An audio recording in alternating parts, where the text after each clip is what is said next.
bizim verişin gedişində mən deyəcəm, o arxivdə nə qədər mən sənədlərə rast gəldim və bunun sonra Hüseyn Seyidzadə ilə bağlı bu yazını yazarkən Qılman İlkin ilə görüşdüm. Yelməz Batalyonunun senaryo müəllifi. Mən Leyla Bədirbəli ilə görüşdüm və Leyla Bədirbəli ilə ayrıca bir müsahibə də apardım. O nə sənətinə, nə özünün, nə də sənətinə xəyanət edərdi. Leyla Bədirbəlinin Hüseyn Seyidzadə haqqındakı ifadəsi. İsmail Şıxlı ilə görüşdüm. Nəsibə Zeynalova ilə, Muxtar Dadaşovla, yəni bunu Cəmil Əlibəyovla, yəni bu adamların hamısıyla görüşdüm. Onların o hər görüşü bunun haqqında geniş məlumat verirdi.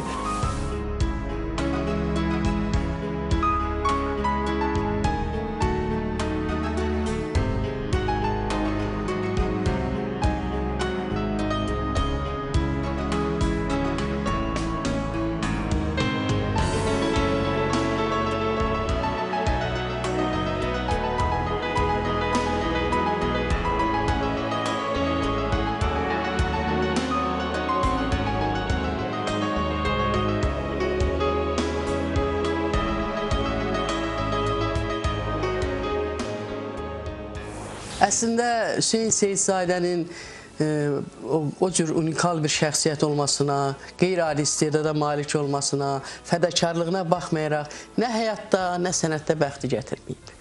Yəni, çox ağır bir həyat keçirib. Uşaqlığı vətənindən didərgin düşüb və atasını dediyiniz kimi vaxtsız itirib. Üstə gəldiyi sənətdəki o qədər istedadlı idi. Sənətə başlamaq istəyəndə tutub əlindən filmin alıblar, dayandırıblar, çəkməyə mane olublar. Elə Aydın müəllimin dediyi kimi o sevdiyi ixtisas üzrə qoymayıblar təhsil alsın. Çox qəribədir. Yəni 37-ci ildə bunun sinəsinə güllə sıxmasalar da, bunu Sibirə sürgün etməsələr də 37-ci ilin ağrılarını da çəkib. Yəni bunu tez-tez mühakimə edilmişlər. Sən gizlətmisən, sənin atan tacir olub. Sən gizlətmisən, sənin atan, sənin qohumların var Türkiyədə. Yəni bu təzadlı münasibətə, bu müqavimətlərə, haqsızlığa çox düçar olub. Halbuki özü haqsızlığa qarşı çıxardı. Halbuki özü haqsızlığa nifrət edərdi. Yəni bunun təbiətində bu böyüklük olub. Mən həmişə bilmirəm, Aydın müəllim, nədənsə Hüseyn Seyidzadədən danışanda İlyas Əfəndiyev yadıma düşür. Çünki İlyas Əfəndiyevin qələmə aldığı o nəsr əsərləri var, bütün quruluşları rahatca adlayır. Çünki Hüseyn Seyidzadə də kommunist rejimini vəzidə gəlib tərifləməyib. Kommunist rejimi barəsində film çəkməyib. Həyat gerçəkliyi. Onun filmlərinin təkcə məzmununa fikir verəndə görürsən ki, bu həyatın gerçəkliyinə nə qədər sadiq olub. Bax, o təzadlı münasibətdən istəyərdim danışaq. Ona olan münasibətlər ona ürək xəstəliyinə saldı. Onu bu dünyadan vaxtsız keçməsinə səbəb oldu. Özü bilərəkdən. Bilirsiniz, bu insan, hələ bir yağdarı onu danışırdıq da, mümkün deyil ki, ancaq bunun filmlərindən danışasan. Çünki bu tali dərs olmalıdır tamaşaçılara da. Yəni, insanlara pislik eləmək olmaz. Bilirsiniz, elə insanlar var ki, bunlar çox iş görə bilərlər. Amma o insanlara qarşı haradasa pislik eləyəndə, onların bu vətən üçün, bu xalq üçün görəcəyi işlər yarımçıq qalır. Bu idi bunun bütün həyatı. Bilirsiniz, 52-ci ildə birdən-birə bu 40-cı illərin axırında deməli Komünist Partiyasına keçir. 52-ci ildə bir məktub gəlir rayon partiya komitəsinə ki, bu adam kommunist ola bilməz. Ona görə ki, gizlədib bütün bu tərcümə halını. Bunun bacısı deməli ərə gedib Türkiyə, sonra çıxıb gedib Türkiyəyə. Amma bunun nə daxlı var?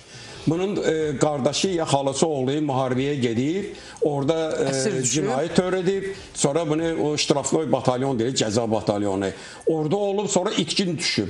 İtkin düşüb, ölüb, haradasa bastırırlar da. Yox, bu yoxa çıxıb, bu görünür haradasa qaçıb. Yəni belə rəng verə-verə bunu çəkdilər əməli başlı çarmıxa.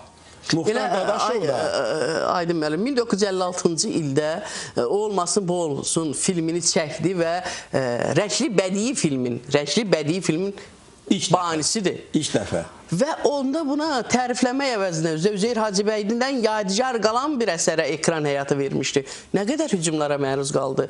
Məzmunu budur, mükəmməl deyil. Amma bu gün o əsər 60-dan artıq ölkədə nümayiş etdirilib və böyük ehtiramla, böyük sevgi ilə baxılır. Gözlər ki, toy olacaq, nəşri qız alacaq. Elə görün toy hakamır, doğrudurmu toy olacaq.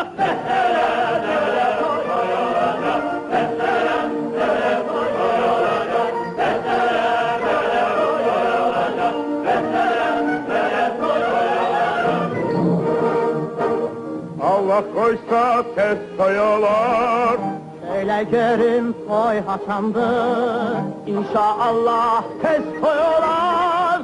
Doğrudur mu toy olacak? Nereye toy olacak? Nereye toy olacak? Yakındır ki bu toyda, bu toyda çıkaran dola buharıyla, çıkaran dola buharıyla, beslere toy olacak, beslere toy olacak. Bu danışan adam idi. Bilirsiniz, danışan Susmağı adam bacarmırdı. Yox, o görürdü. Bu idi Seyidzadə idi, Əlisəttar Atakişiyev idi. Bir də Niyazi Bədəlov idi. Tovut Ağzadə də danışırdı, amma bunlar qədər yox. Amma bu üç nəfər ömürlərinin sonuna qədər o cəzalarını da alırdılar. Misal üçün, Niyazi Bədəlov 90 il yaşadı, onun haradasa 70 ilini kinostudiyada filmlər çəkdi bu adam. Böyük bir sərvət qoydu, getdi. Heç bir adı olmadı. Əlisəttar Atakişiyev o cür filmlər çəkən adam, hələ Seyidzadənin operator olub. Olmasın borusunda Əlisəttar Atakişiyev. O özü Bir qalanın sirri, başqa filmlər və bu əməkdar incəsənət xadimindən yuxarı qalxa bilmədi. Görürsünüz, Seyidzadə də o cümlədən əməkdar incəsənət xadimi. Olmasın və olsun filmini o dövrün səhifələrindən oxunur ki, motivsizlikdə ittiham olunur. Film qeyri-peşəkarlığın önə çəkilir, dırnaq arası. Əlavə ora epizodlar salınır. Niyə görə bu Üzeyir Hacıbəyliyə müdaxilə eləyib? Bəli. Mən oturub onunla söhbət eləyirdim. Bir kinoşünas, bir kino bilicisi kimi bu filmi bugünkü aspektdən biz dəyərləndirək, amma o dövrün münasibəti fonunda. Bilirsiniz, belə bir qayda var ümumiyyətlə. Ekranlaşdırma həmişə qısqancılıqla qarşılanır. Təkcə bu film yox, ümumiyyətlə bütün filmlər. Dəli Kürü götürün, bax. Əsər əgər uğur qazanırsa, artıq adamlar gözləyirlər ki, bunun ekran variantı necə olacaq. Və ekran variantını çıxanda orada mütləq səhv axtarırlar.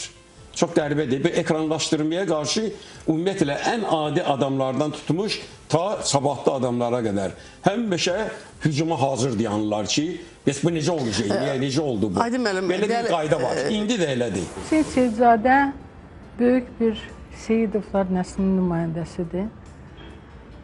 Bunlar İranda anadan olub. Sonra müəyyən hadisələr baş verəndən sonra ailə köçür Tiflisə və Tiflisdə uşaqlıq dövrü keçir. Burada onlar təhsilini alırlar. Sonra isə bu ailənin hər bir üzvü, hər bir uşağı özünün könlünə yaraşan sevimli bir ixtisas seçir.